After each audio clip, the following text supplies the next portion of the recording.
तो हेलो भाई लोगन, का हाल बा हो? कैसन बड़ा जा? तो हम नहा धोवा के तैयार यार हो के मोटरसाइकिल स्टार्ट कर जा तनी मार्केट।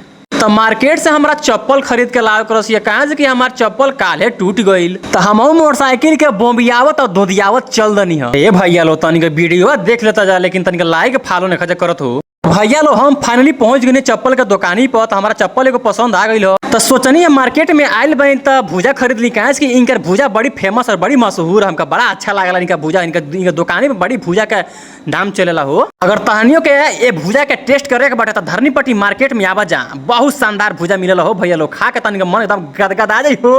हम तो खा के एकदम लबलबा देल बानी। तो जवन ई भूजा तावा में बनत ई हमरे भूजा बनत है। कहाँ से कि हमके एक लेके जाबा घरे, कहाँ से कि हम खाएब नहीं घरे ले तो सबके परिवार में खाई ना। लोग भैया लो हमका अकेले कोनो चीज खैला हमका पसंद नहीं आवेला हो। तो भैया लो भूजा ई बना के एकदम रेडी कर देला, बना तवा पर से निकाल के कचोरा में धरत रहले हैं। ए भैया ई उमेश भाई के लड़का हमें। आज उमेश भाई नहीं रहले हैं तो उनकर लड़का दुकान संभालत रहले हो। ए भैया लो इहो लड़का दुकान पर रहते रहते एकदम उन्हीं की तरह भूजा बना के एकदम सीख रहे बने हो। टूपी में भूजा डाल के पॉलिथीन में दे दिला हमारा के। तो भाई लो हम चल देने घरे।